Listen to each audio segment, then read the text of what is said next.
नमस्कार बंधुरा आज के जे आमी जैव खाबारटी बानानो देखाबो एई खाबारटी आपनारा जे कोनो जबा गाछे किबा फुल गाछे व्यवहार करते पारबेन। एटा सम्पूर्णटाई अर्गानिक भावे तैरी। आपनादेर जे कोनो गाछे दिले कोनो रकम गाछेर क्षति होबे ना। अवश्यई एई खाबारटी यदि आपनारा एई बर्षाकाले दिते पारेन आपनादेर गाछगुलिते प्रचुर परिमाणे कुड़ी आसबे, गाछे फुले भर्ती हये जाबे। अवश्यई आज आमी आपनादेरके खूब सहजेई देखिए देब जे किभाबे एई जैव खाबारटी आपनारा बानिये गाछेर गोड़ाय देबेन। तार आगे बोले राखी जारा एई चैनेले नतून अवश्यई चैनेलटिके सबस्क्राइब करे राखबेन। गाछेर विषये नित्य नतून भिडियो दिए थाकी।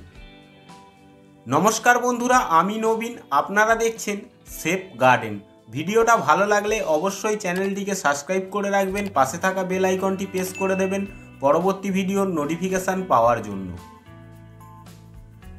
आजकेर जे खाबारटी बानानो देखाबो सम्पूर्णटाई अर्गानिक। एटा आपनारा जबा गाछे दिले खूब भालो रेजाल्ट पाबेन। रेजाल्ट पेले आमाके अवश्यई कमेंटे लिखे जानाबेन। এই খাবারটি কতদিনের ব্যবধানে দিতে হবে, কিভাবে গাছের গোড়ায় দিতে হবে, কিভাবে তৈরি করতে হবে সম্পূর্ণটাই এই ভিডিওতে দেখাবো। অবশ্যই ভিডিওটা সম্পূর্ণটা দেখুন।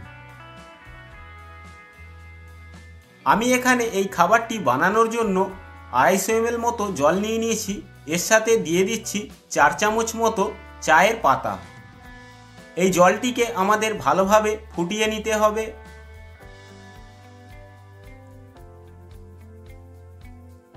তার সাথে আরও একটি জিনিস অ্যাড করব আমি এখানে, সেটা হলো নিমখোল। নিমখোল আমি এখানে এই জলটির মধ্যেই, ফুটন্ত জলটির মধ্যে 2 চামচ মতো নিমখোল এর মধ্যে দিয়ে দেব। সম্পূর্ণটাই এই খাবারটি অর্গানিকভাবে তৈরি হচ্ছে। অবশ্যই আপনারা ভিডিওটা দেখুন। এরপর দিয়ে দেব আমি এর সাথে একটা হাফ টুকরো লেবু, যেটা পাতি লেবু, এর পাতি লেবুর রসটি আমি এর মধ্যে এই ফুটন্ত জলের মধ্যে দিয়ে দেব। এই পাতি লেবু আরও একবার আমি দেব, অবশ্যই ভিডিওটা দেখুন। এরপর আমি গ্যাসের ফ্লেমটাকে বন্ধ করে দিয়ে এই জলটিকে ঠান্ডা করার জন্য রেখে দিয়েছিলাম 2 ঘন্টা মতো। এরপর আমি এর মধ্যে দিয়ে দেব কয়েক টুকরো মতো অ্যালোভেরা। এই অ্যালোভেরাটা দিলে আমাদের যে সকল জবা গাছ কিংবা ফুলের গাছগুলি আছে এর শেকড়গুলিকে ঠিক রাখবে।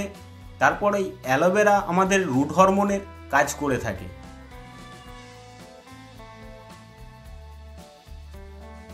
অ্যালোভেরাটা দেওয়ার পর ভালোভাবে আমাদেরকে হাত দিয়ে এই জলটিকে চকুটে মিক্স করে নিতে হবে। তারপর আরেকটি বালতির মধ্যে 1 লিটার মতো জল নিয়ে এই যে মিশ্রণটি তৈরি করেছি এটাকে ভালোভাবে ছেঁকে নিতে হবে।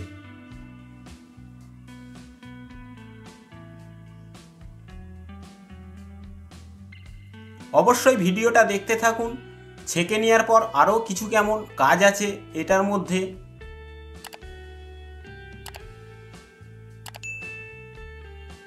আমার এখানে ছাঁকা হয়ে গেছে। যে ছাঁকা অংশটি বেঁচে যাবে সেটা আপনারা মাটির সাথে মিশিয়েও দিতে পারেন, সেটা রেখে দিতে পারেন, পরবর্তীতে কাজে লেগে যাবে। অবশ্যই এখানে আমার ছাঁকা হয়ে গেছে। আরও যে হাফ টুকরো মতো লেবু রেখে দিয়েছিলাম তার রসটিও এর সাথে মিশিয়ে দিচ্ছি।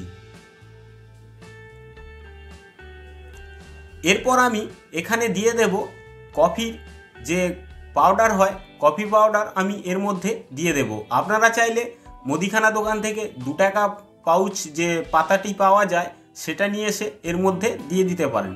এই কফি পাউডার দেওয়ার কারণ হলো যে আমাদের এই লিকুইডটাকে অ্যাসিডিক তৈরি করবে। আর আমাদের যে সকল জবা গাছ আছে এই গাছগুলি অ্যাসিডিক মাটি খুবই পছন্দ করে। এরপর আমি দিয়ে দেব এর মধ্যে 2 চামচ মতো হলুদের গুঁড়ো। এই হলুদ গুঁড়ো দেওয়ার কারণ এই বর্ষাকালে আমাদের যে সকল গাছের মধ্যে কীটপতঙ্গর আক্রমণ হয় গাছের, সে সকলগুলি আর হবে না, মাটিটিকেও সুরক্ষিত রাখবে।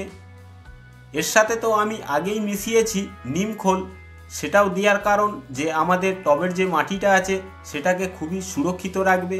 তার সাথে দিয়ে দিয়েছি আমি 2 চামচ হলুদ গুঁড়ো, এটাও আমাদের মাটি খুবই সুরক্ষিত রাখে। এরপর আমি এই জলটার মধ্যে আরও 1 লিটার মতো জল মিশিয়ে এটা আমি 2 লিটার মতো জল করে নিয়েছি। এরপর আমি যে সকল জবা গাছ কিংবা আরও ফুলের গাছগুলি আছে এই গাছগুলিতে আমি দিয়ে দেব এক এক করে। আমি এখানে বলে রাখি এই খাবারটি আপনারা কোন কোন গাছে ব্যবহার করতে পারবেন, কোন কোন গাছে ব্যবহার করতে পারবেন না। যেমন এখানে জবা গাছে ব্যবহার করতে পারবেন, তার সাথে গোলাপ গাছেও ব্যবহার করতে পারবেন। এটা আপনারা গোলাপ গাছে ব্যবহার করলে ভালো রেজাল্ট পাবেন, কেননা গোলাপ গাছের মাটি অ্যাসিডিক সয়েল খুবই পছন্দ করে। আর এই যে লিকুইডটা বানিয়েছি এটা অ্যাসিডিকভাবে তৈরি হয়েছে, সেই কারণে গোলাপ গাছে ভালো রেজাল্ট পাবেন। আর এই খাবারটি আপনারা অ্যাডেনিয়াম গাছে ব্যবহার করতে পারবেন না। তার সাথে যে সকল বাড়ির মধ্যে উইন্ডোর প্লান্ট গাছগুলি থাকে এই গাছগুলিতেও ব্যবহার করতে পারবেন না। টগর গাছেও এই খাবারটি আপনারা ব্যবহার করতে পারবেন। অবশ্যই ভিডিওটা এই পর্যন্ত, ভিডিওটা দেখে যদি আপনাদের ভালো লেগে থাকে একটি লাইক করে দিয়ে যাবেন, চ্যানেলটিকে সাবস্ক্রাইব করে রাখতে ভুলবেন না, পাশে থাকা বেল আইকনটি প্রেস করে দেবেন পরবর্তী ভিডিওর নোটিফিকেশান পাওয়ার জন্য। ভিডিওর শেষে আমি বলে দিই এই খাবারটি আপনারা কবার ব্যবহার করতে পারবেন। এই খাবারটি আপনারা মাসে 2 বার গাছের গোড়ায় ব্যবহার করতে পারবেন।